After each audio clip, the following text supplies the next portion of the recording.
After you one One time I saw a guy pissing into his mouth downtown. Well, there's the opening of the podcast.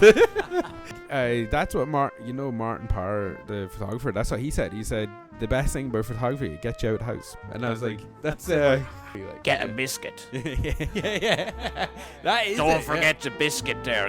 Grab a biscuit. Yeah. I was talking to Miles Elvis Kavanagh. Yeah, so we were kind of all talking to separate Elvis impersonators. It's on mine.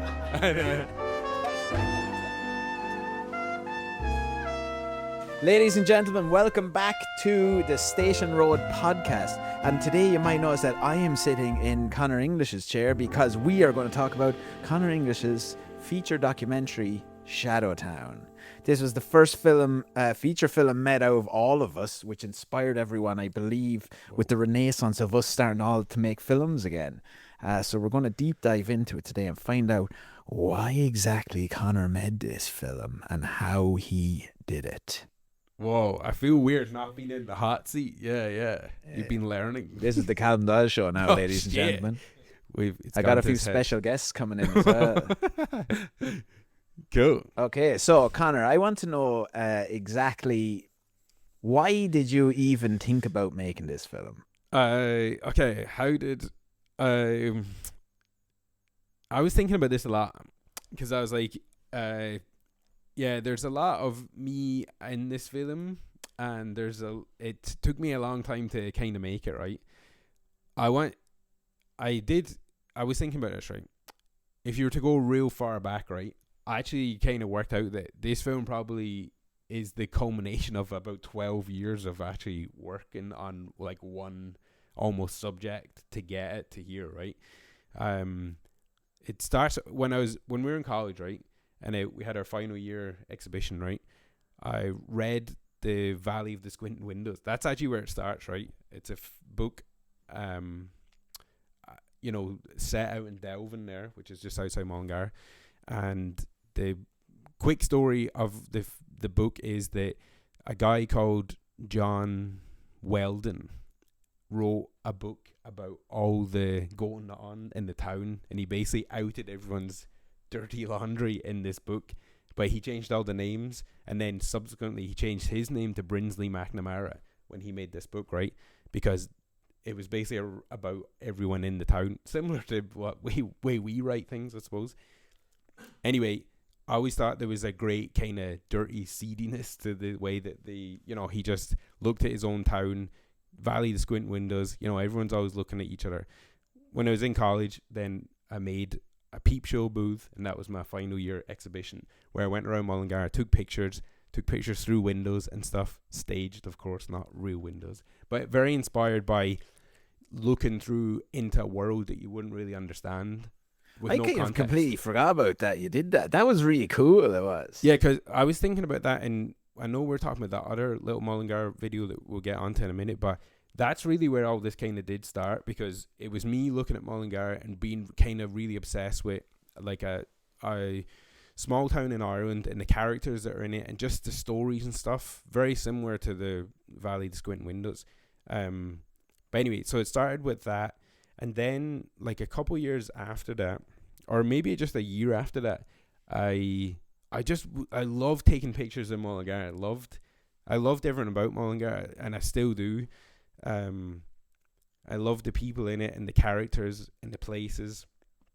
But anyway, I made this little video, and I love like street photography, and I love, just taking pictures of kind of funny things that you see out and about.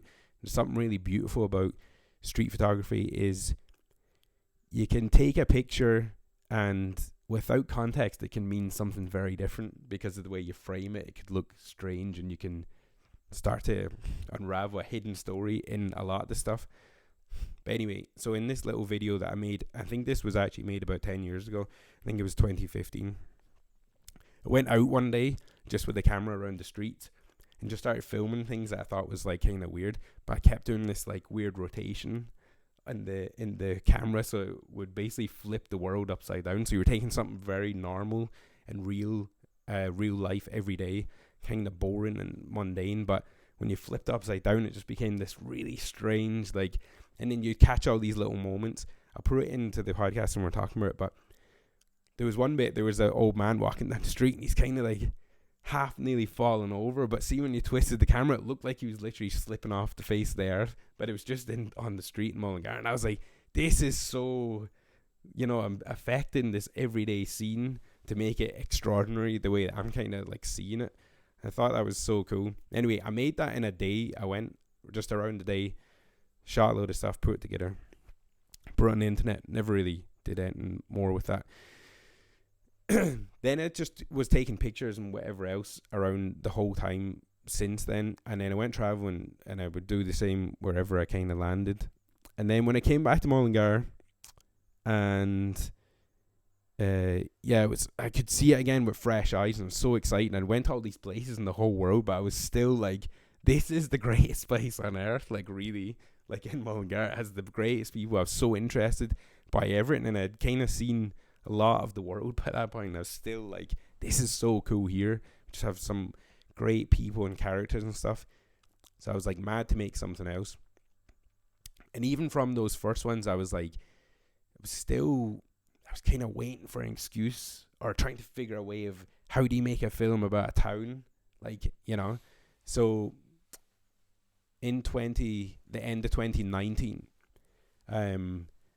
there's a famous man in Mullingar called Millie Walsh, and if you're from the town or not from the town, you might know him because he was just a character way bigger than life.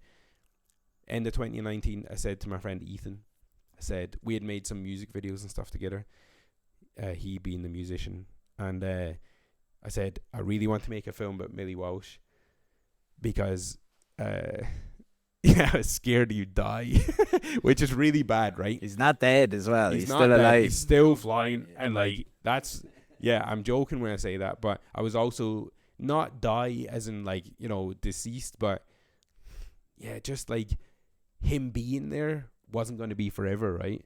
And I was getting stressed out about him not being there forever because he was getting older, and even though at the time he was like, I'm never going to retire, I was like, we kind of need to do it. Actually, I jumped ahead a little bit.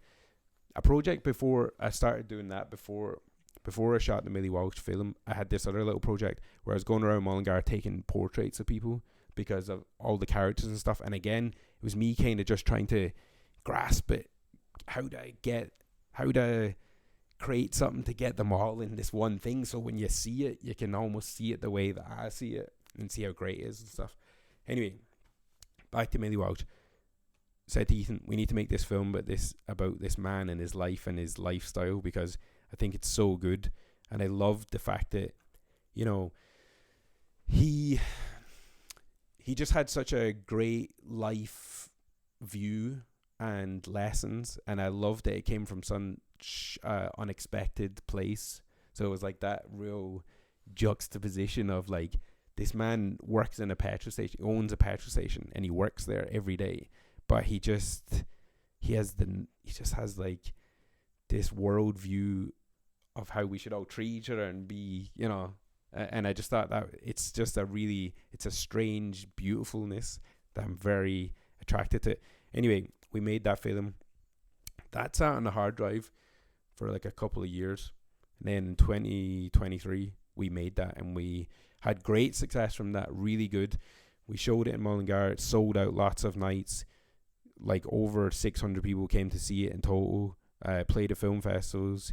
It was just really good, and it made me feel like I'd got like a bit of Mullingar into something, but still wanted a bit more. And then I got funding to make the Roma film, which is a film about a chip shop in Mullingar. The same kind of thing, this kind of heart of a community, a representation of Mullingar as I know it, and the people in it. And that was also a short as well. But in the meantime, we'll get to the Fla stuff now. The Fla was going to come to Mullingar, and it got announced. I think it could have been like during COVID, and then it just got pushed back, right? So there was plenty of warning. And when the Fla comes to a town, it comes for like 2 years, right? So I knew that I was going to get 2 years to 2 chances to kind of do this, right? And I was like, this is it. This is my this is how I'm gonna do it. Like, this is how I'm gonna get the whole town in a film without it being, with this kind of event happening in the background, right? And so the Fly came for the first year in 2022, and I was like, right, well, I'll just go in and I'll photograph it and I'll just experience it. And I actually found a video of me talking to one of my friends. Emma was filming something in the backseat of the car, and I heard myself explain it exactly like this. I was like, I'll go for the first year, I'll feel it out, I'll figure it all out, and then the next year I'll come back and I'll shoot it, because I know it'll be there again, so I'll get a chance to do it. So even that, a whole year in advance, I was already, but 10 years previous to that, I knew every bit of Mullingar to do it, basically. So first year went and shot it, just digested the whole thing, and then the second year went back and made Shadowtown. Whoa. Yeah, there you go. What a journey. Yeah, but that's I'm dying. It has it's really, it feels like life's work, really, a little bit. Do you know what I mean? And I also kind of feel like that's why I haven't really, like, I'm mad to make something again right now, but I feel like I don't know, not that I completed it, but I did. That feels complete to me now, like, that whatever I was interested in there and doing it, I don't think I could top it in terms of a film about Mullingar, like, So was it more the Fly gave you an opportunity for all of Mullingar to be together? basically. Yeah, okay. Yeah, basically, because I needed something so that I could get all of Mullingar in it, and also give myself an end point. I think when I tried to do the portraits, and taking pictures of people and doing portraits and stuff, there was never like an end point. It could have just went on forever. Whereas like the Fly was like at this certain time, and it was almost like it framed it for me. The Fly was going to happen, but it just gave me an opportunity to really show off like the town and stuff. And of course it is about the Fly coming as well, but it's more so like I love like the place, the landscape, and the people, and all the weird kind of funny things that go on, like. But yeah, Beautiful. So you're saying that this gave you a chance to do that, but it still was like a new idea, right? So what was your process of, like, because your documentaries are, well, I know from working with you, you're quite like a flowy kind of guy, right? So like, how would you like, where did you come in with a story, or was it just like, what was the process of creating it, or the actual shoot of it that were you trying to capture anything, or were you just going with a flow to see what would? Yeah, like, that's what I mean. So when I went the first year, right, I feel like I'm pretty good at like feeling things and then reflecting on them, and deep diving into what it made me feel like at the time. When the first year came, I really just kind of hung around and looked at things and then reflected on what I felt like when I was there. And one of the big things was that, like, when the Fly comes to town, Mullingar has 20,000 people in it, and over the Fly week there was 500,000 people in it. And that's a mad thing for a small, town to just expand like that. And one thing that I felt from that first year was this kind of wave effect of people coming in and then receding and then coming back. And just like, that was the sort of feeling that I was like, if I can try and get that into it somehow. But then in terms of when it came back to the second year that we were going to shoot the things that, like, I can do basically everything myself, and that's the way I usually like to do it, because in terms of like shooting, editing, doing sound, thinking about the camera, just all that, because it just comes out of me. I don't have to, I can just feel it a bit more maybe than explain it to anyone. But the things that I do need is, I need energy around me also.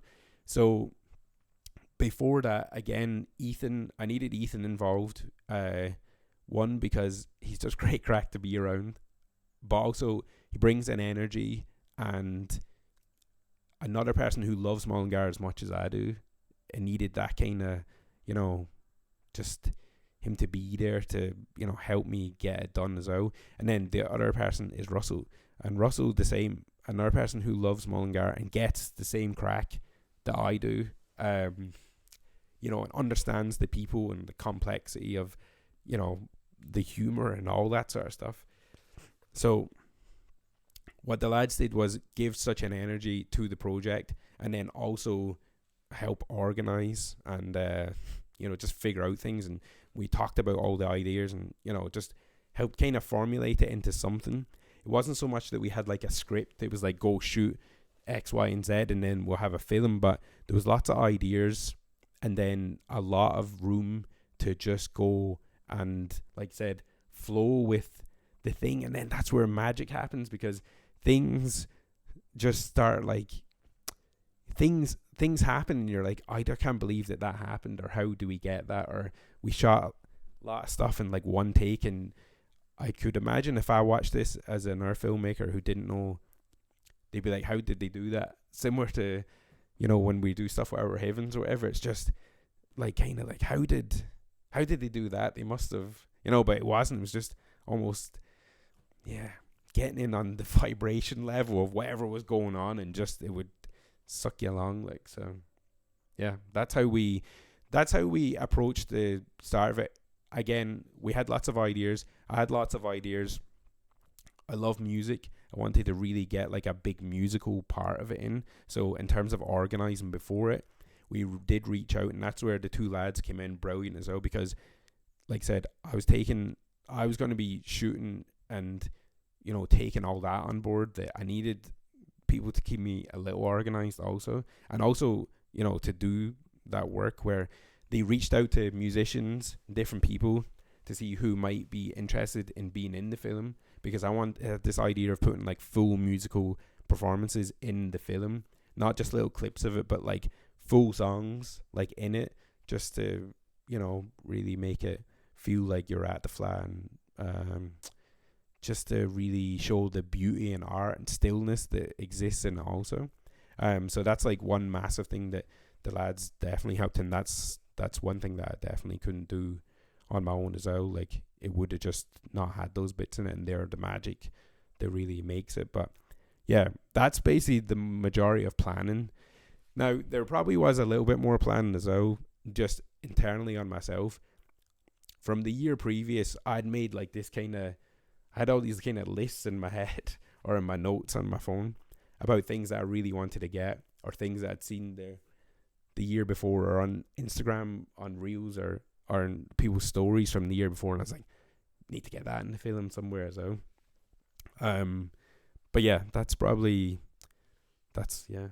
really. Yeah, so then what about the shoot? What was the shoot like? Like, what was your production plan, or how did you shoot? Because how long is the Flat on? Like a day, like a week, is it? A week, yeah. So you're just shooting the whole time? Yeah. Oh my god. It was probably like the best like week of my life. That would be my absolute nightmare. I loved it. Hate that. I hate documentaries because I'm like making them. Yeah, I love watching them, but making them, I'm like, oh god, you have to go through everything and see what's good, and then I get paranoid that I'm gonna miss. Yeah. Like, then I'd be like, I have to watch everything. And so I was thinking about this. So does it feel like I've thought about this a lot?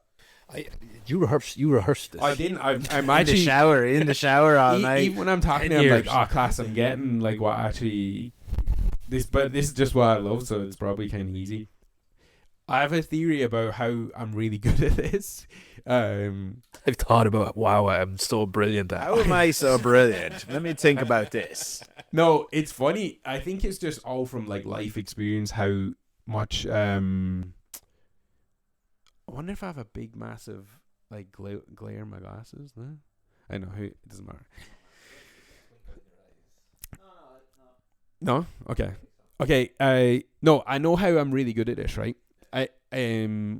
I love shooting documentaries. I love existing in that. Like, it's like I'm not even.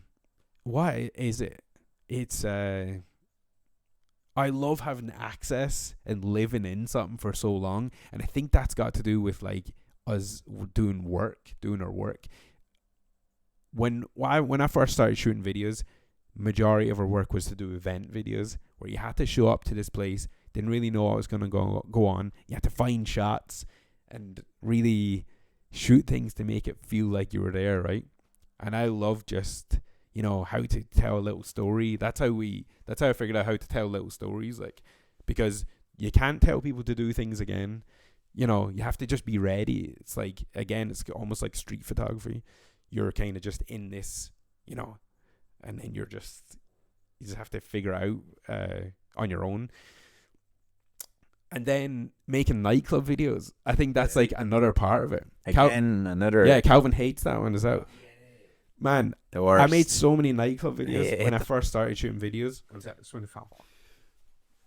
Remember I went with you to Galway. Did you go to Galway one time? Yeah, you bought me a Philly cheesesteak. Did I? Yeah, I didn't. Were you shooting with me? Yeah. Oh, okay. Four of us, or three of us. We were all there. Yeah. Was he there? Yeah, three of us were there. Were we in a chicken shop after? It was Rag Week. There was riots going on outside Supermax. Yeah. You're just standing watching. Yeah. I remember. No, yeah, I think that shooting nightclub videos has like a lot to do with it. I look back fondly on those days. Like, well, I will say they were fun. Right? They were so good much crack fun, because like, they're like it's but at the time you're young, and I just loved it. It was so much fun. there was the only time I started really not like it, right, was when I was a little bit older. Yeah, that's what I mean. When you're young, then. Yeah, when you're young, it was great crack because Do it again. Hey, just keep dancing, kids. Who's a freak with the camera? Who's that old lad? Yeah. Probably illegal in some way as well. I don't know if you're allowed to do it. GDPR. I would say you definitely couldn't do it now, but yeah, that again, the same thing. You're forced into this thing. I always said I would do anything if you let me bring a camera with me. Like, you know what I mean? Because I just find interest in much of life's experiences, and I love being able to document it and just tell a little story with it. But yeah, nightclub videos I think is the same kind of crack. I think that really prepared me for being around people that are drunk as well, but just being around like you know, something that you're not really in control of, and you're just observing it, and you get to see, just like observing things, really, I suppose. You always really like going to stuff as well, where like I love experiencing life things. I think so. I would speak for Ryan with this as well. We hate going to things. Yeah. So that's it's not I hate more than experiencing life. And you also do befriend some strange characters at times as well. So I like that does be like a part. Like, I think you're just living your actual existence through the documentaries. Maybe that's what I mean. Like, that's what Martin Parr, the photographer, that's what he said. He said the best thing about photography, it gets you out of the house. And I was like, that's true. It's brilliant. As I make a film just to get me out of the house. That's what brilliant. he said. That He's is great. One of the biggest photographers ever. And again, it's the same crack. Like, very inspirational in terms of just going out and like seeing the world, but gives you like a little bit of a purpose, I suppose. But yeah, about going to things and about going to shoot the flat. So basically what we did was, for 7 days, it went more than 7 days. It actually turned out probably about 2 weeks, because the week before we went and test shot a few like warm up gigs. There was like some sessions going out there in Gunnings and stuff like that, and we went and test shot them. None of them actually made the final cut of it, but it was lovely just because the buzz was starting to go. Everyone was so excited for the whole week. And then for the whole week, I lived in town at the time, so I could walk in and out, and I just went and shot the absolute box at everything. I had ideas, about the calm before the storm, that kind of waves mentality. So, I would get up really early in the morning, before even people got there, went and shot 5:30 in the morning when the council workers were out putting the flags and stuff up, because another part of it was, I wanted to show every element of the thing happening. I didn't want to show just good parts or bad parts or indifferent parts. I just thought they all existed, so shoot it all, like, and give it a balance, I felt. But yeah, every day shooting, basically from, you know, very early in the morning to very late at night. I was thinking back, like, I can't even believe that Emma even let me do that, to be honest, because Penny was 3 months old, man. And He's only born, really, right? and then I was like, yeah, so yeah, I'm off for like 2 weeks. And she said, I'm never doing it again. So, you know, that's, I'm going to the Shadow Town. yeah, like, you know, so. I'm going to make a film. Yeah. yeah. So what did they be thinking? I don't This is know. mad cunt. I What can't am I believe ever they, getting? yeah, she was all right. So, yeah, thank you, Emma. But yeah, every day went and did that. Stayed late at night.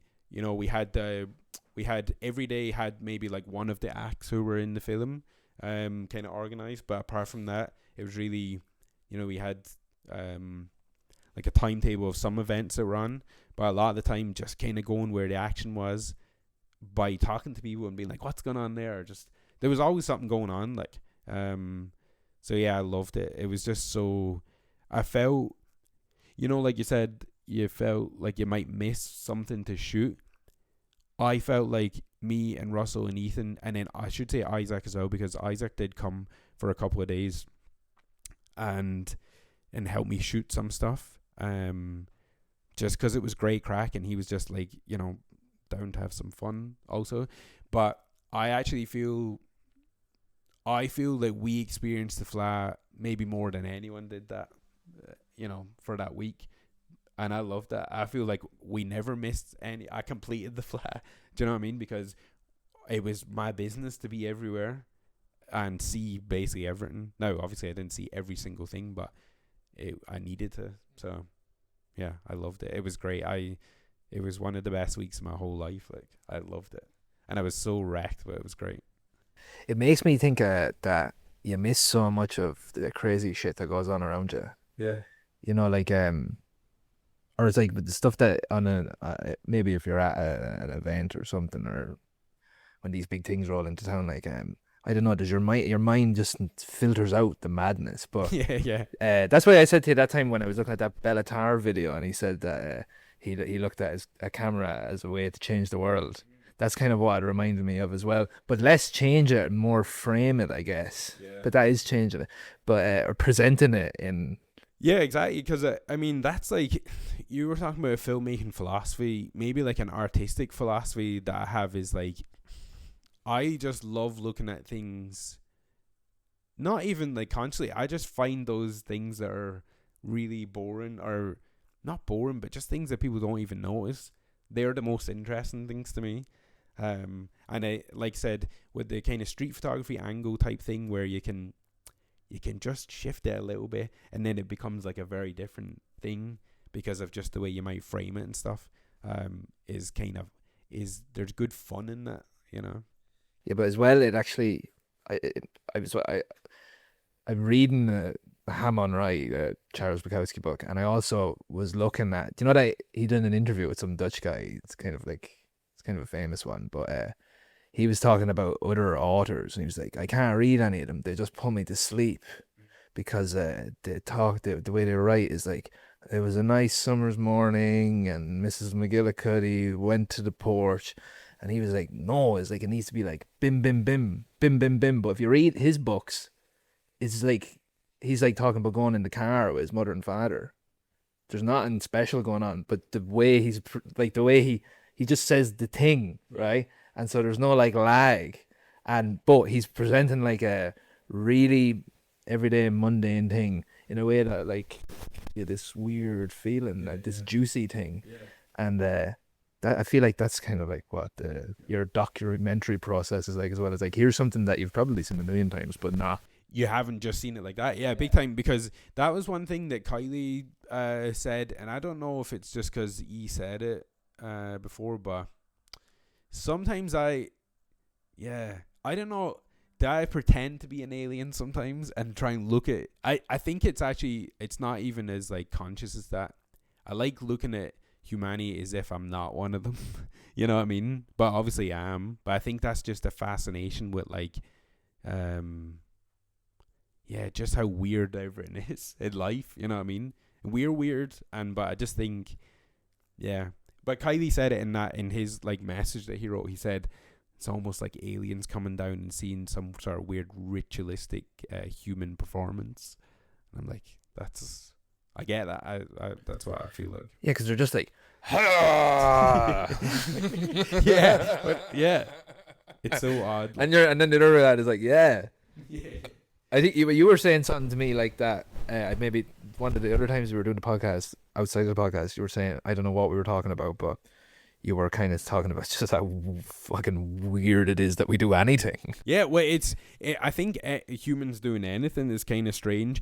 I also like, and that's like not to say that like, you know, I think there's lots of people that might treat like all that with, you know, the people are freaks and, you know, that they're really, you know, they try and get a joke out of them or whatever. I've never really looked at it like that, and I try and, when I edit or put it together, I really try and actually stay away from like doing that, because Making fun of people. yeah, exactly. And it's got to do what you were talking about the other day about everyone having their dignity and stuff. Like, you know, regardless of what anyone's doing, they think that's important to them, and I feel like we should respect that as much as, you know, they're doing it because they think it's important. So I try and approach it with like zero judgment in terms of and find it even just more interesting that you know, that someone else could be, this is like their main thing that they love or that they're doing. Like that's great. It makes me feel more like a human being. Like, Yeah, but it's not that you're saying it's weird as a bad. You're saying that everything is weird. Yeah, like things that, like, you're like, okay, so it's a ball, it's going through space, and then we're down here like going. You're like, I'm going to cinema. Like, this is like a weird thing to do, you know? Yeah. Or like, I need to get the thing, or your tires in your car, or like, it's weird from the perspective that everything is so. Everything is life. Everything just fascinates me. There you go. There you go. It's a full circle. Yeah. Excellent. Well, one of my favorite things about the film is that it shows like all sides of the flat, right? Because, like, you know, that's the really cool thing I think about it, right? Because the flat is like a whirlwind, right, of stuff going on. But I like there's a bit of the darkness of the flat as well as the light, right? So one moment it's a beautiful orchestra in a fucking church, and the next thing then it's, you know, nighttime, it's closing time, it's starting to get a bit rowdy on the streets, because that's actually what it's like. And the flat's a bit nuts, like. Well, I really like that shows both sides of that, and it's not just traditional, like, it's not just trying to show, you know, the music side of it or the culture side of it. It's actually showing the entire culture of it, and I think that's a big part of that. I don't know if I didn't notice this before you met it, but that's like really your view of the flat, like from your viewpoint, where I might not have seen that. Yeah. But I noticed that like a lot of the things in it is, I feel like you really put like an what would you call it, author, Yeah. you know, a stamp on it, like, as well. Yeah, again, it's probably like, because I just like I love looking at those things. I think they're really interesting. And then, like I said, I think it's got to do with experience. I probably would never, I might not put all like the night, you know, those night scenes and all that if we never went and made nightclub videos, because I wouldn't have seen them before. Whereas like when we used to make those videos, I used to just love seeing that side, especially when you're really viewing it, you know, like when you're going out drinking or whatever, you don't see it because you're drunk as well, right? And when it's almost like watching it like on TV then, you know? Yeah, because sometimes, like, so these are just the kind of the nighttime scenes, right? So if I notice this, if I'm sober, right, and the two of you guys are drunk and we're walking down the street and it's very busy, and let's say it's 2:00 in the morning, I'm like really nervous. I'm like, so there's a fight gonna break out here now. This is very dangerous area. But then if I'm drunk as well, I'm like, you don't notice it at all. So it's very different, like the two very different through different lenses. Yeah, big time. Yeah. No, I totally know what you mean. And a lot of people might never. It's funny how some people have watched that film, right, and they've said, "Jeez, it's really fucking intense at night, isn't it? It's real scary, as if something's gonna. And I didn't see it as because I was so used to it from being around maybe that stuff, whatever.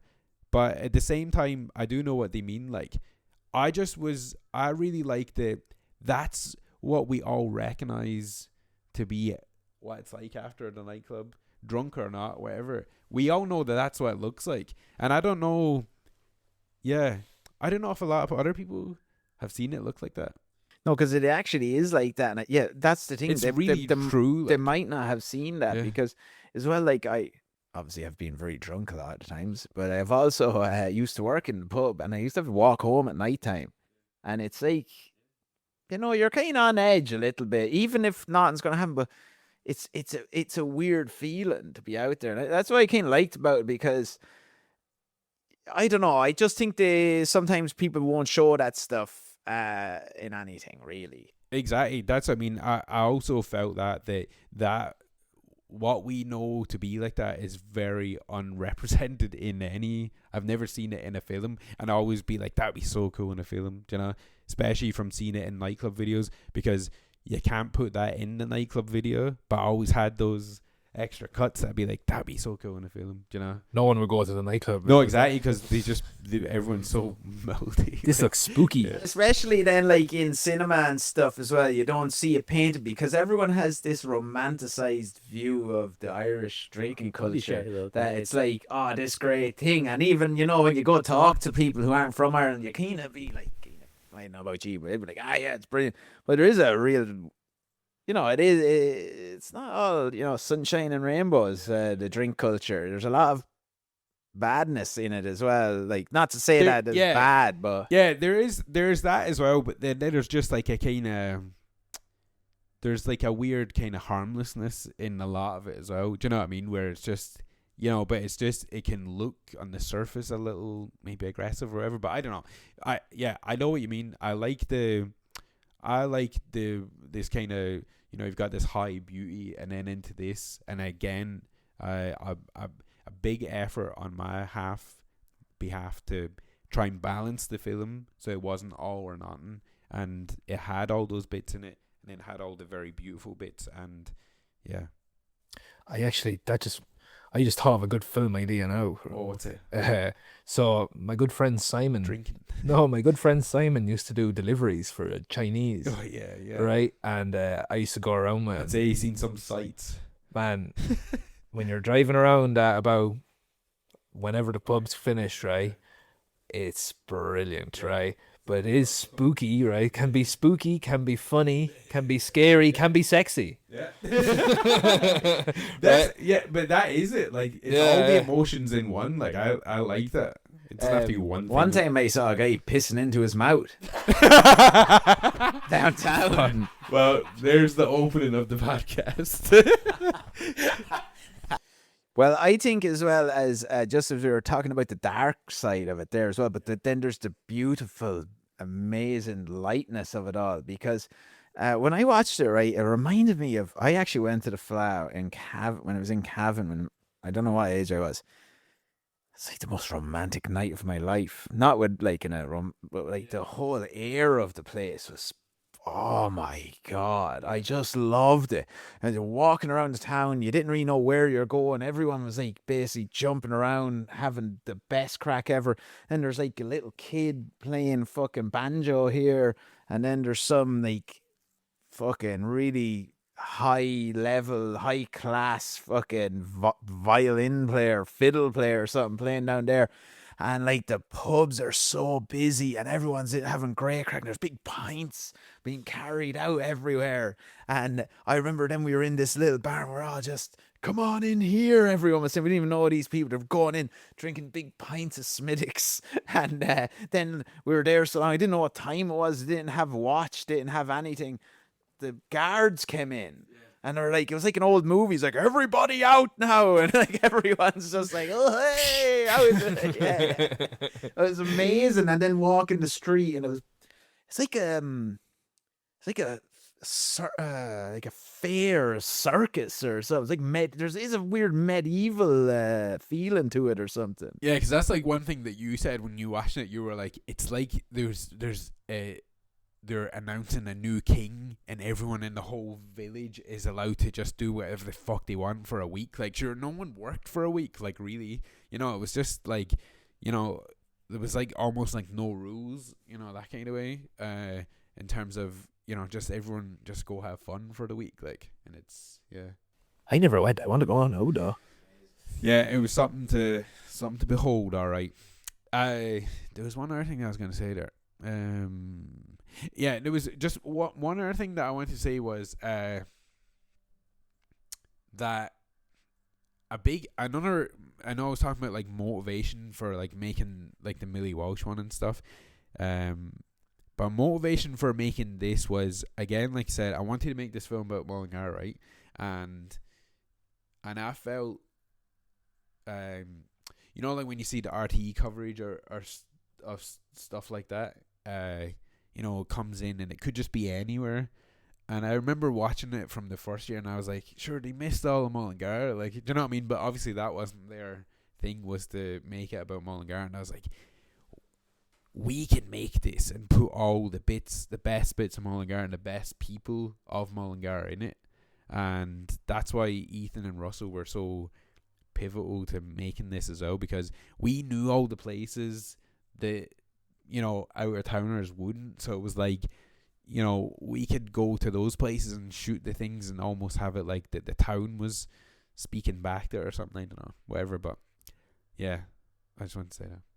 I don't know where that fits in, but The contrast of the performances are like two of my favorite bits in it are in that shop. yeah, I think is that's unbelievable. Yeah, that's good that it leads on to that, because that's the prime example of that, right? So everyone in Mullingar knows that shop as a smelly shop because it smells, right? And no, I'm saying This podcast is sponsored by the Smelly Shop. right, and in that shop, you could go and buy like fags when you're like, you know, like a teenager and stuff, and that shop's been there for like 70 years, and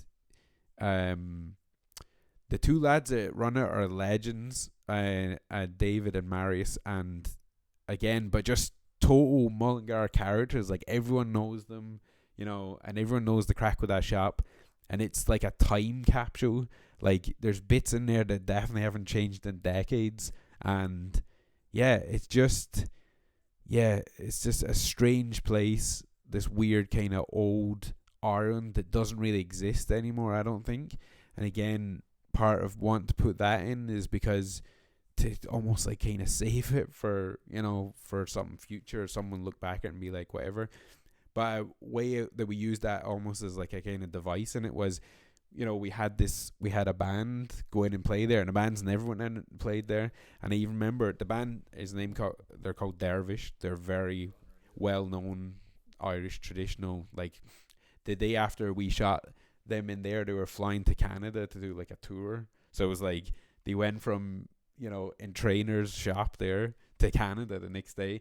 And I remember Kathy is the lead singer, Kathy Jordan, who's legend, all of them legends. But before that, we like basically had emailed like certain people and been like, we're making a film, we're doing it independently, we have no money, you know, if you want to be in it, great. And then that kind of just filtered out who was going to be in it or not. Some people came back and said, look, we need to get paid. Fair enough. We're like, we can't pay you, so you know, you may just pass on this one.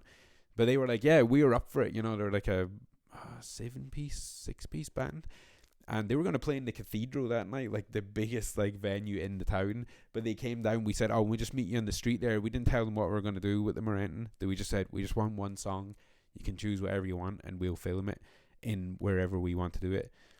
So we took them into Trainers, and their faces were just like, what is this place? They were fascinated by it, because anyone who went in there would be, like said, Kathy just said, this is like old Ireland, like places like this don't really exist anymore. So yeah, and they just brought it. Like, that's I love all the performances, but I love that part of the film. I've watched that hundreds of times, man, and it's just so good. Like, the energy, it make you want to go. Yeah, that one's epic. I really love good. it. It's so cool, and she's so cool. Just like, yeah, a great one. They look great as well. It all Yeah. looks great. Like, like you said, it's a weird mixture of Like, why are they in there? Like, because them shops are really interesting because, like, while that's like really dying out, though, everyone knows one of those shops, right? Like, there's one I was in one the other day, and like, it's right beside a Centra. And like, you get in Centra, you get like a real nice coffee in your Centra or whatever. It's frank and honest shit or whatever, and a fucking your little fancy, I know what it's about frank and honest, but I think that's a little bit more of a fancier machine coffee, right? Black cup, whatever, right? But then you go in, and then no one, maybe they won't even say thanks to you, and you just get, and that's real like weird. They're not very like. But then there's a shop like right beside it. The one in Gracefield, right? That Euro one. Yeah. Go in there, and there's an old guy just sitting in there, right? And you're kind of like, how is this shop even open? Like, what do you even sell? You're right beside Centra, right?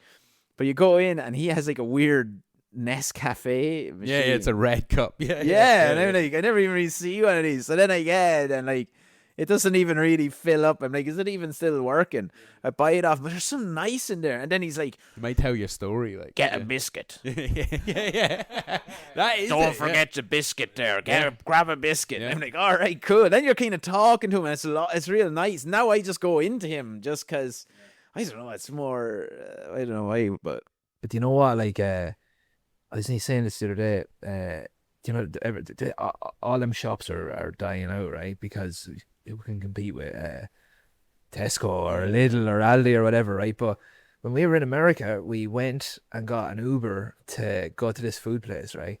And it's just like, all them weird like in America when you're driving outside the city, and like all the buildings look the same. They're all the same shops. They're all the same. They're like industrial estates basically, with Starbucks, all corporations, right?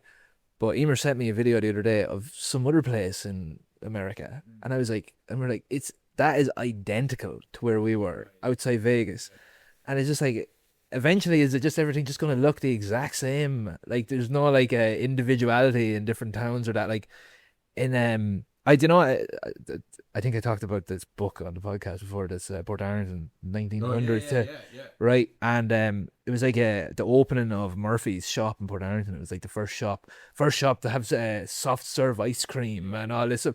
And like it's like a really esteemed position to be a shop owner back in the day. Like you're like a real figure in the town. Yeah, it's like a cornerstone. And now they're just like. Yeah, fucking, and they're all the same experience. Yeah, big time. No, that's there's, like I said, even when we made the film about Millie Walsh, like people were like, oh, those characters aren't even around anymore. Like every town and village had them, but don't know if they'll be in the next generation. Yeah. Will there be a character like that? And the same crack. Well, the one thing as well is the Millie Walsh documentary is absolutely phenomenal, and you can actually watch it on YouTube. So if you're watching this and you want to see it, the Millie Walsh one is very magical because he's like he's not like anyone else, right? No, he's magic. I quote him on just about the daily. Yeah. I lay away her all day. It's my favorite thing about it is his porridge routine. Fantastic. Again, a real like kind of strange, like boring thing maybe that a lot of people would not even notice. But I'm like, you need a system. Yeah. One thing I do really like about stuff that you make as well, Conor, is like this just reminded me of it. Right, sometimes people don't get it. Okay. Right? Yeah. It's like, what? Sometimes, sometimes someone tells like, sometimes things that are funny, they're kind of funny because other people don't really get them. You know what I mean? Like, Norm Macdonald always kind of does that, right? Like, one day I was showing Norm Macdonald to my mother, and like, it was just like, she's like, "Why is this shit?" Right? But like, I noticed like he kind of tries to not be funny on purpose or to confuse people. But one of the scenes in it, and I remember you're saying a few people are like, why did you put that in it though? Like, because it's so bad, was at the back of Millie Walsh's. Oh yeah. That's like one of my favorite things, but like, it's just if you could see it, is like a very strange. So I think like the shot before it is like the cathedral or something, like this amazing night. Like the cathedral scene is like one of the most iconic in the film, right? It's amazing and it's just so beautiful. But then it goes to the back of like a filling station, a garage, and there's just kind of this old guy and a speaker and like I think a dancing board, right? Is it? And it's just very weird. And like, but like I love that people are like, they are kind of saying to you like, that's not very good. Why did you put singing in it? But that's the point of it. But yeah, I love that. Big time. And again, I think that's got to do with like how I see it, and almost like a fairness, I think, and balance as well, because I'm really not trying to judge any of it, and it's something that question like a lot of the time, like what's good and what's bad in terms of art or music or any of that sort of stuff. Like, it's not that any of it's good or bad, it's just like that someone thinks thinks differently about it, and the thing with that is that that man was there singing his heart out at the back of a filling station, and and that's the thing that he loves, like I was saying a minute ago, like that's what he loves to do, and I think that deserves as much respect as just because you got more people that like one thing over the other. I just think that's I think there's beauty in both of them if you look. Super. Excellent. Absolutely beautiful answer, I have to say. Yeah, but you have always been like that. I always do remember that you're always kind of battling the idea of like, what makes this, if someone's saying this person's a bad singer, let's say, like, you're like, well, what makes him, who's to define good or bad? Or I always feel like you're always battling with that or trying to figure that out. Or maybe like you're one of the people that really opened my eyes to thinking that, yeah, maybe something that is traditionally seen as being bad is actually good. Yeah. I think if a lot of people maybe thought more like that, we'd have a nicer world to live in, maybe, because it's I think on the surface it's about thinking about what's good or bad in terms of your taste, but then deeper than that, it's just almost about respecting everyone else's point of view a bit more, and being like, just because I think like one way doesn't mean that someone else does. They might think a completely different way, and that's just as valuable as the way that I think about things. That's actually unreal, because do you know what that makes me think of is like do you know like photorealistic like painting and drawing is like really uninteresting.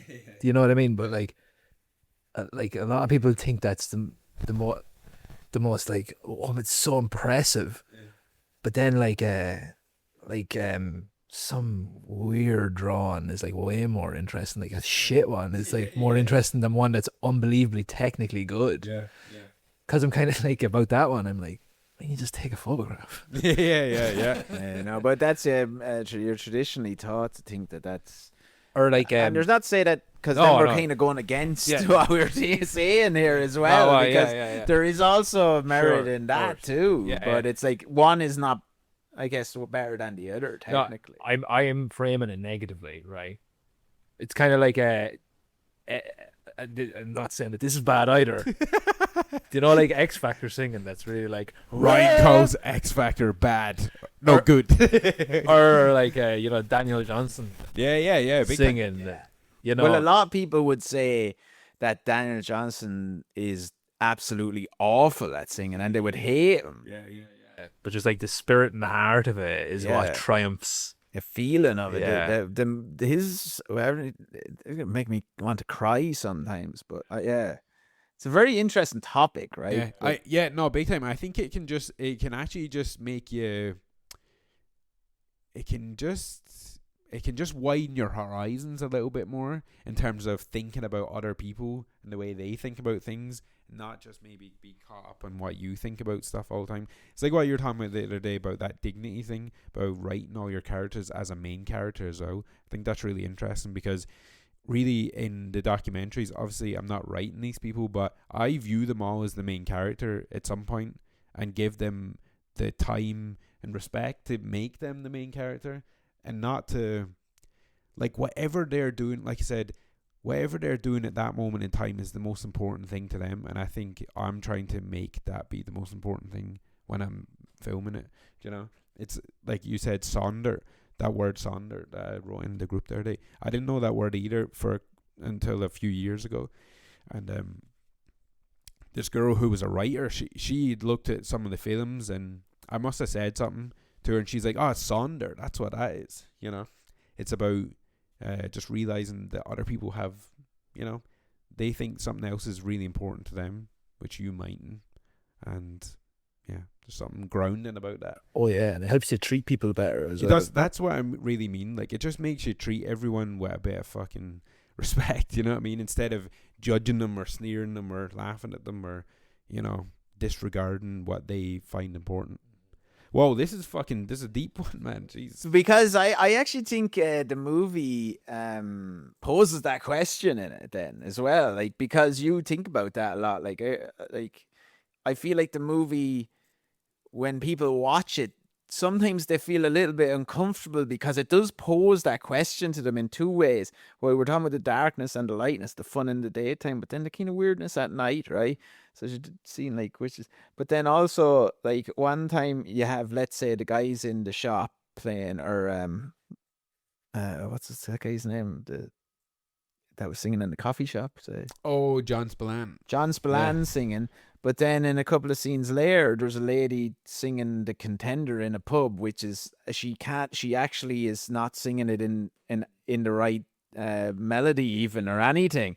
But I feel like that is kind of posing that question, because you're putting the high art well, I don't want to say that, but I mean, you're putting a professional singer, let's say, beside a woman who is probably never really, it seemed like she probably never really sang in front of people, got the courage to go and actually start singing in front of people, and then you could see how she felt great. And I remember when we watched that first time, I was like, I love that.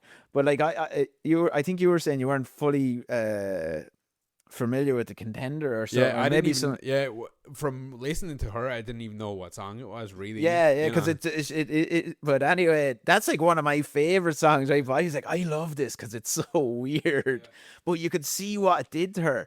But the cool thing is when you're watching it with that in mind, if you're being open with it, you're going like, well, what's to say one's better than the other? I think that's one thing that I would love to explore even more in whatever films that I make next.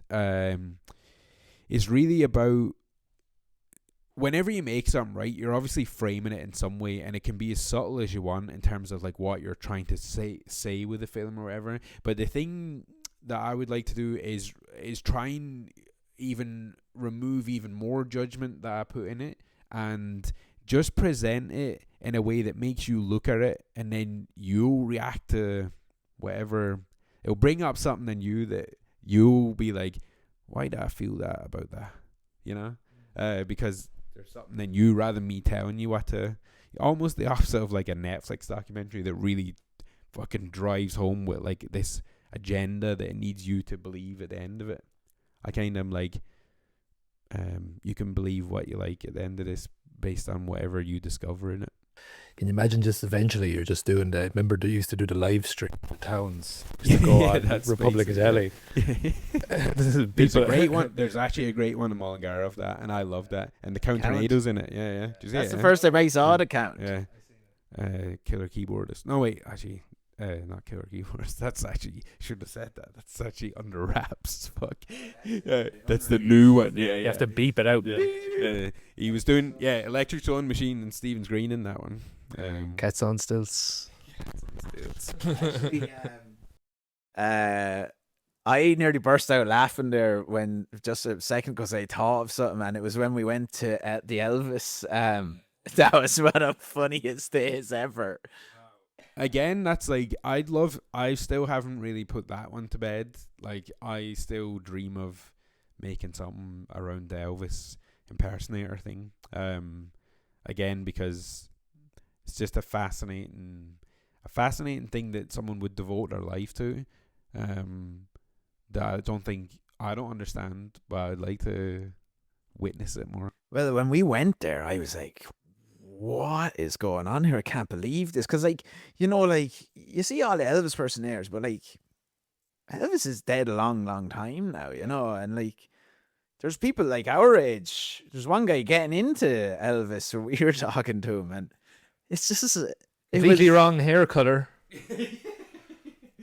Ginger Elvis. Again, Some of them aren't really like, you know, it's a quite an experience. I think that would be the ultimate one to like really start to pose the question, like what, you know, I don't know what is, maybe that's going too far, but yeah, but it's just interesting, like what drives people. Like that's like that's an extreme version of like something being really important to someone, and maybe not a lot of people understand it. I remember when we went down, I remember researching, was Elvis's father or grandfather really Pakistan? For debate, I think. Is it? Oh, but what about the grave though? I don't, Wait, just for anyone listening, but basically what we went to, not to get into it too much, but basically there was an Elvis Roots festival and it hasn't came back since, and I'm so sad about that.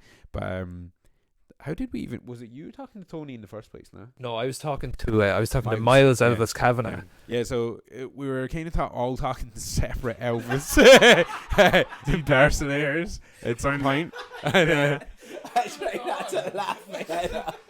It's so funny.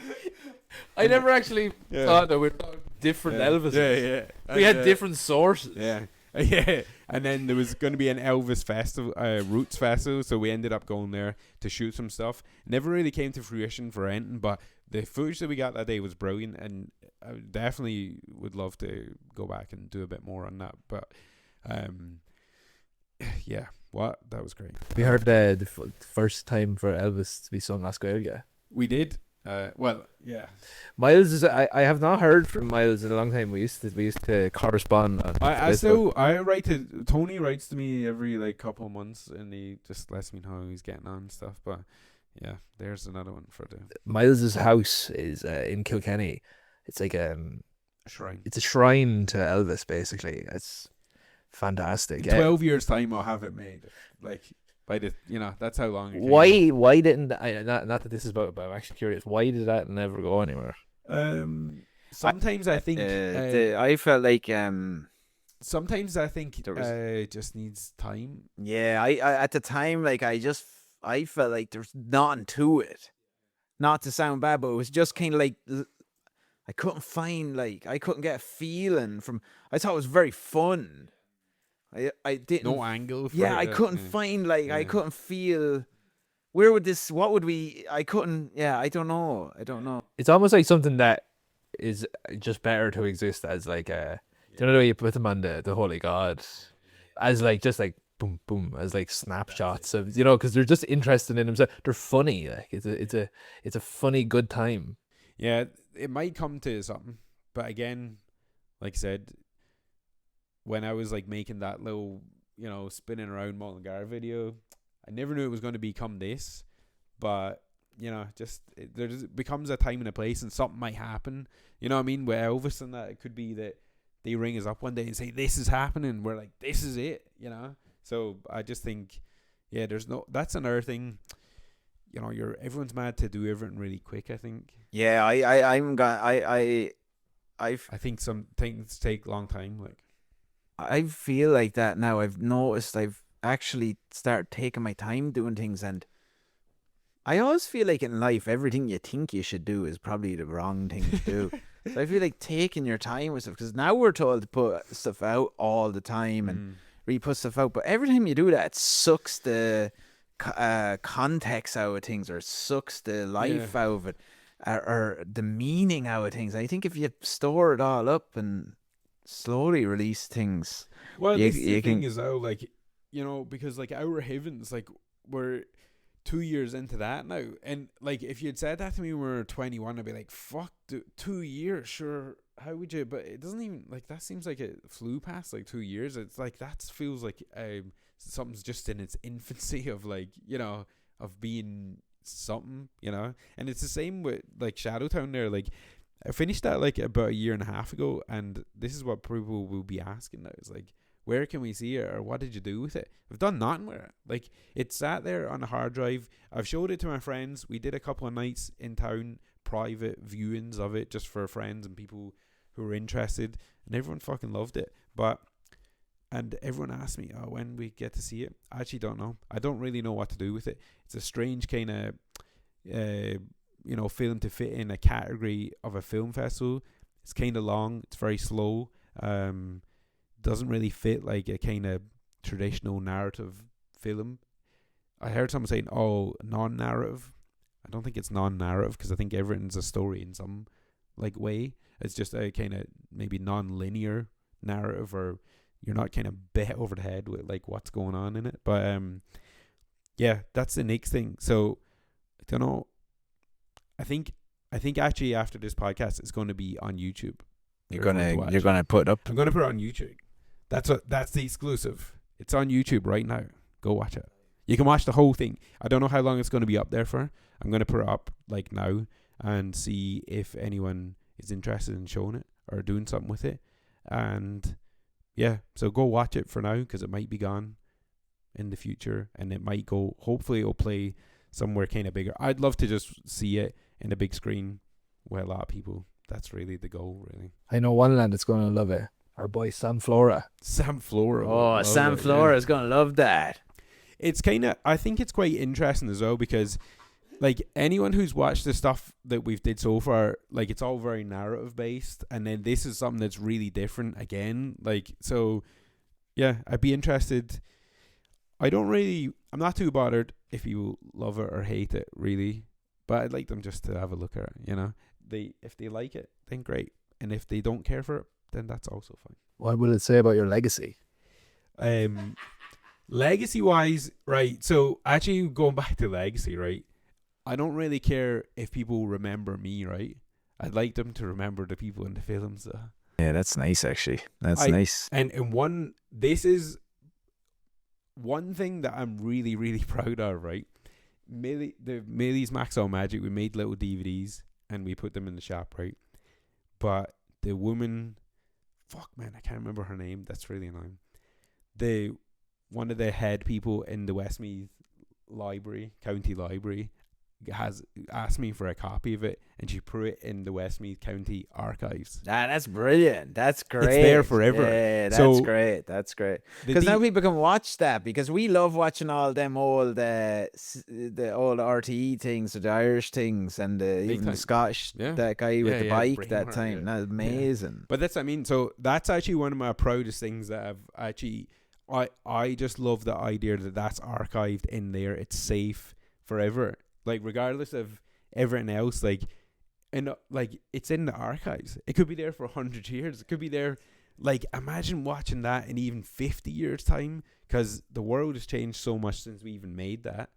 Like, imagine watching it in 50 years' time and seeing this man, this character, like, captured in his beauty. There's a great line in the Banshees of Inisherin where Brendan Gleeson, he played Colin Farrell the tune when he stops talking to him, a new tune that he wrote this morning, and he was like, I'm going to write the rest of it tonight, and then after that there'll be one more song in the world. Yeah, there you go.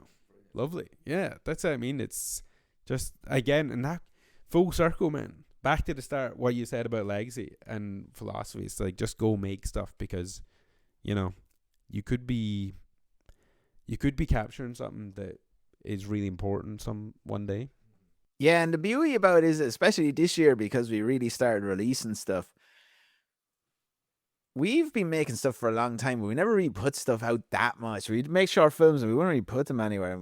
We didn't really have, I don't know why, but if you make something, you'll be surprised who would find it and take inspiration from it. And that's really fulfilling, I think. Rather than someone saying, that's brilliant, everyone saying, oh, that's so good. But every now and then someone will just be like, that's great. So like, if you that's the reason for making something, because you wouldn't know who could find it someday. Yeah, I love that. And then be like, oh, cool, I want to make something like that, or do something like that. And that's like that's the superpower. The one other thing about as well making stuff that I just thought of there is that sometimes people are scared to make stuff because I feel like, like when you said there, you're like, I don't care if people don't like it or they do like it, right? So sometimes people could think that's like, I don't know, they might look at that weird, right? But I do remember when we were in college, we used to think it was funny when people didn't like stuff. So you make stuff, and then you be like, it's kind of funny that, you know. And then if someone hates, it's even funnier. Yeah, big time. Because it's a funny thing if To someone hate something, hates something. yeah. So I think if you can, just if you're scared to make stuff, try shift your perspective to be like, how hilarious is it that you could show someone something and they're furious at it? Yeah.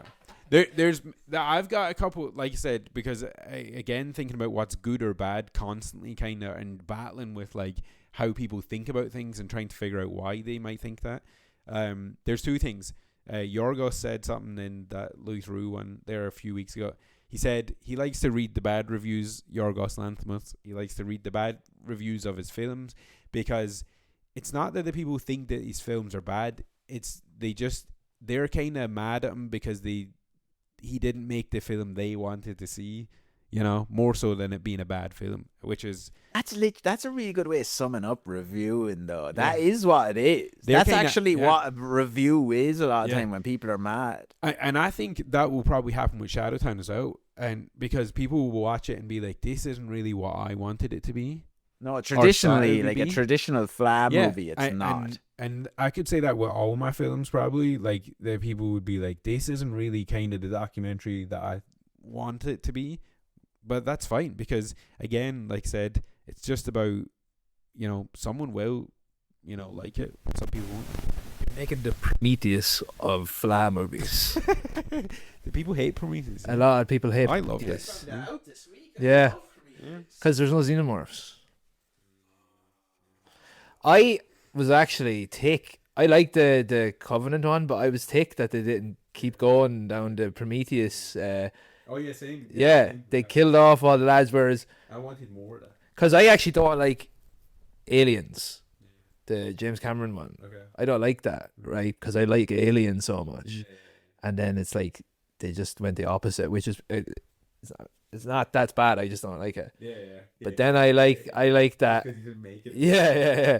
But then I like that he went way mad with the Prometheus, but then they pulled it back and gone off on one. But the other thing that I was going to say about that is, if you ever feel bad about, you were saying to be scared about and thinking what was bad or whatever. Is that what you said?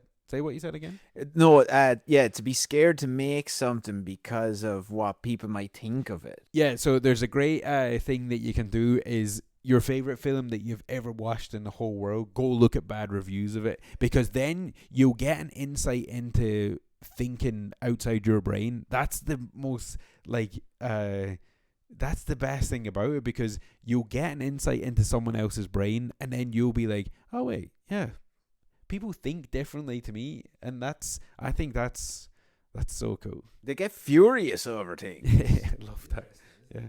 Well, so I was talking recently about Donnie Darko, and I was talking about so loads of people were saying, we love how ambiguous it is, but other people hate that. Like, they're like, biggest load of garbage I ever seen, because you don't know what's going on. It's funny. So it is. It's just like such a flip, like, on what's good and what's not good. It's fun. That's a great exercise to do if you want to kind of free your inhibitions and confidence into just making whatever you want, like, you know. But like I there's this film podcast thing comes up on TikTok for me sometimes. These three lads, they're talking about films, and one of them lads says, I like Mulholland Drive. And they're all like, oh, no, I don't like Mulholland Drive. And he said, no, seriously, I do like it, because once I start to really understand what was going on in it, I really start to like it. And I'm like, man, you do not understand what's going on in Mulholland Drive. No, but nobody understands. Do you know, like, it's like a... I thought that was a skit you're on about. Did he actually say that? Oh. Once he started to understand it, then he started to like it. It's like, I really don't have that understanding. Emer has a hard time... watching films that she doesn't know what's going on in. Yeah, you know, it's like it annoys her that she's can't follow it. Yeah, a lot of people do, though. Yeah, sure. Have that. Whereas I generally don't know what's going on in anything, but I think I'm happy enough to be lost in it. I think that's from I think that could be down to like experience as well, and just I don't want to say. It's like from being exposed to stuff that's not like that. Because if you're, you know, like if you go like kind of mainstream, which we all were brought up watching like mainstream films of like, this is how you set out a film and stuff. Like your brain is not gonna, you know, you watch Mulholland Drive. If you watched only Toy Story and fucking, you know, I don't know, whatever, and then you watch Mulholland Drive, your brain is not going to be like, I'm so uncomfortable in this or whatever. It's like, because you're been watching films that you need to understand what's going on, and then you're being presented with a film that is you're predominantly making your way through a film by feeling rather than understanding. You're not gonna have a fun time. Whereas you kind of, you know, I don't know. Does that make sense? Yeah, it definitely does. Did you? No, nothing else there. Now I think we can wrap it up. That's been a very successful podcast. It's great to talk finally about Shadowtown, because it was actually the first of all the films made. We've gone in reverse. Ryan was Bogmonster was the last. I got First dibs, yeah. First viewing. Yeah. So we've finally got to talk to Conor English about his. I feel like I just talked a lot and you didn't, but do you feel like you got a bit in? I actually think that a lot of the stuff you said gave me a very nice feeling in my stomach. Okay, good. That's nice. The stuff that, because in particular, not something I picked up on was the very impressive cathedral sequence shot, Yeah. whatever you might call it, Yeah. to the Maxall. Yeah. And like what you think about that. I thought that was absolutely lovely. Oh, that's nice. Yeah. Yeah, well, before I came here, I took loads of mushrooms. So I actually don't know what's going on, and I just can't stop thinking about the Muppets Christmas Carol with James Caan. So yeah, I think anyway, let's wrap it up. I think that's okay. Before we wrap it up, I am going to tell one funny thing that happened. In Vegas, here we go. Not in Vegas. Turn it off. Not in Vegas. I was trying to guerrilla market the Bog Monster to people. And I talked this is like on every podcast. Yeah. Where it's like the first one was James McAvoy, and yes, and I can't remember what the last one was, but go on, tell us the next one. What was that girl's name? The Margaret one. Margaret Qualley. Because I saw a video the other day and they're making fun of people who make a film, and they're like, "Oh, who are you going to send it to?" And she was one of them. They're like, "You can't just go on Instagram and send it to Margaret Qualley." You can. You can go on. You can do it. Whether Come on, tell us. So I went wrong. So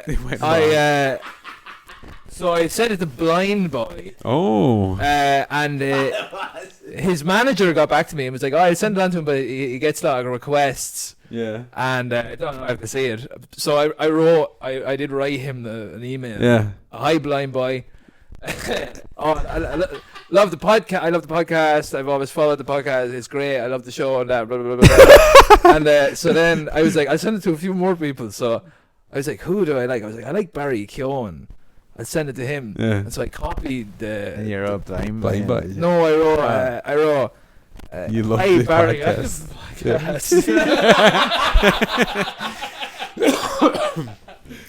Brilliant. So rude. And then he's like, "What's this lad on about? What podcast?" And I'm like, in a way, I'm kind of even like, I'm even kind of hurting your films. Yeah. You know what I mean? Yeah, We're we can't associated send with that this. now. This is his lad. By association. And you know, we actually have a quote from Blind Boy for our first film. I know. Do you know that? Yeah, we do. You've Yeah. ruined their rep there. No, but not with Blind Boy, with Barry Keoghan. Seamus Keoghan. I think his name is Keoghan. I don't want to get controversial here, but that's not how you say that word. I don't know. I never heard of someone's I name. never heard anyone saying it like that. Yeah, Keoghan. Yeah, But some people do say it. it's anglicising your own name, but you know. Yeah. Oh yeah. And what did they call Cillian Murphy? Cillian. Cillian. Silly. Cillian. That's Little silly. Cillian. The least silly person ever. Yeah. Oh well, there you can't fucking send it to him now. He's watching this. Yeah, no, I did be. Sometimes I'm sharing some things about Outer Heavens on Reddit. I'm fluting around on Reddit with like, it's hit and miss. Sometimes the people really respond really well. Other times, Not so terrible. much. Yeah. If you want to get fucking lit up, it's on Reddit. They Oh, yeah. Yeah. get mad. Yeah. This isn't this isn't the right subreddit for this. Yeah. Then they'll ban you. I banned out filmmaking one, the main filmmakers one. And Irish film, I got banned out of the Irish film subreddit. I might not be banned, but I got West given Brits. out to by... Westmeath. I don't know what was... Yeah, they were giving out to me on that one. I put because I'm gone mad into screenwriting. Ryan is our resident screenwriter now. I'm gone mad. I actually found out that I don't love. I've found out what I love is not screenwriting. It's just actually like happens to be writing. Yeah. As I've been told on the R screenwriting Oh, yeah. page. So I put in 2 pages of things. So I was like, I think this is really good. I think it's really good, and I'd like to hear what people think about it. And dickheads, like they don't even talk about the writing. They're like, didn't set up the scene, didn't explain who Patrick was, didn't give any sense of tone, formatted wrong, not formatted. Yeah. Look, you know. It's the wrong community you're in, though. I'd say find one that's for it, you know. Few people Screen did write on it though and said that they thought it was really good and said don't mind what the dorks are saying about formatting. Yeah. Those people are not like looking at it the way that we've just talked about in this whole podcast. No. Yeah, exactly. Yeah. They're the different brains. Like when you're talking there just about like some people need to understand the film and some people don't. I actually think they're just 2 different types of brains. Yeah. You know, one person, that's the way they see the world and they want to understand it, and then the others, you know, one's maybe more of like a kind of engineering brain where they need to know this means this and this means this, and then the others are kind of... I think they probably all have the potential to actually do it, but they do, of course. But I do think there's preference. Oh yeah. Because you know, some people just live their life in a certain way that I'm like, whoa, how do you do that? Like, 'cause sometimes I see the screenwriter guys like, and they're on about formatting and all, like sometimes I wish I was a little bit more like that. Not as much anymore because I'm kind of accepted who I am and what I can do. Accepted your But I face. admire that they can be like that, but I just like cannot be like that. It's the same probably with like films. Like sometimes I don't know what the fuck's going on in an art. Like, you know, we're talking about art films, a normal film. Sometimes I'm like, wait, no, what the fuck? You know, someone would be like, what did you think that meant? I'm like, what? Were we meant to know something about this? I actually just thought there of it when you were saying that you said something like you weren't exposed to it. Yeah. So you were kind of like when you're younger, you're exposed to more like mainstream stuff that everybody sees.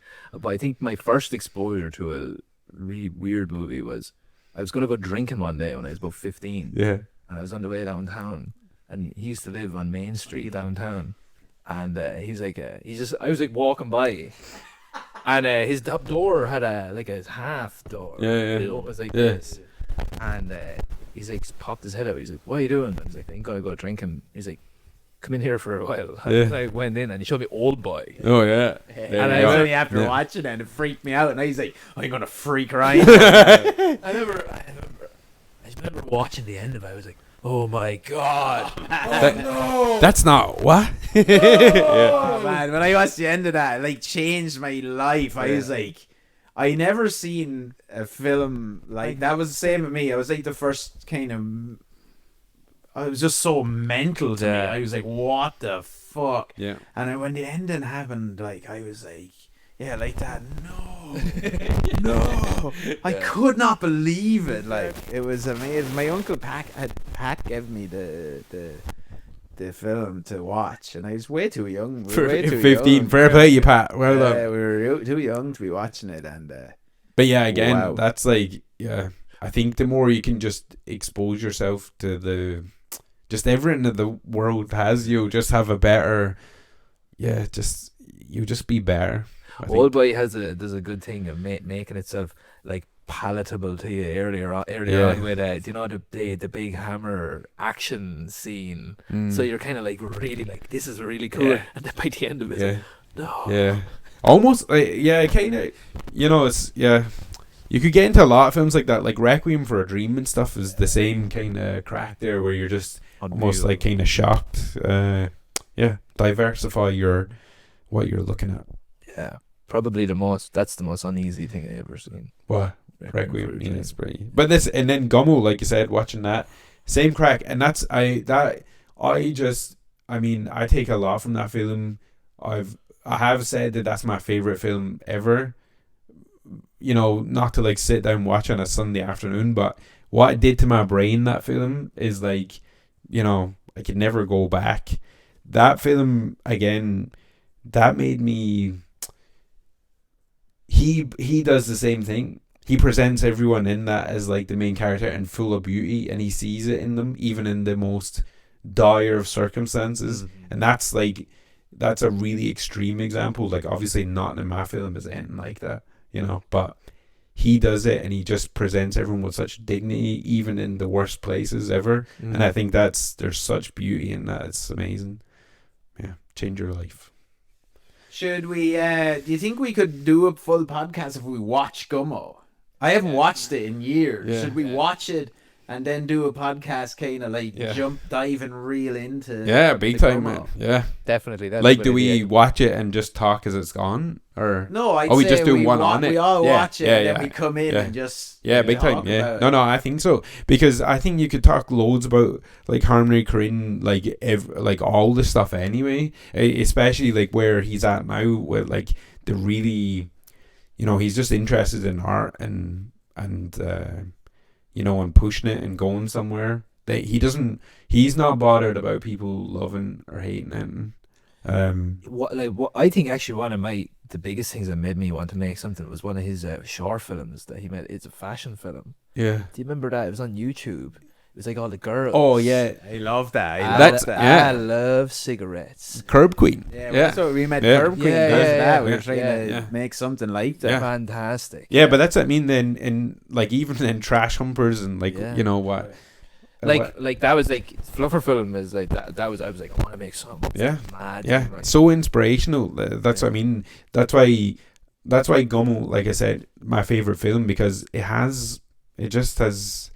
it's opened my brain and everything that we do. I just think he's great. So we could definitely, you know, Should do part. we should. Again, that would be great. I'd love that. Well, let's do this. We'll watch Gummo first. Yeah. If you're watching this and you're want to join along, watch Gummo, Oh yeah. and then we'll do a podcast and we can all Talk about it, yeah. yeah, and you can kind of and then The Dark Knight. I Christopher Nolan, friend of the podcast. I like The Dark Knight. Unreal. All right, guys, that's it. It's getting We're very gone hot under this fucking light big, here yeah, now. we're We're gone gone. delusional. Yeah, we're gone Thank you mental. very much for listening. See and ya. Have a good one.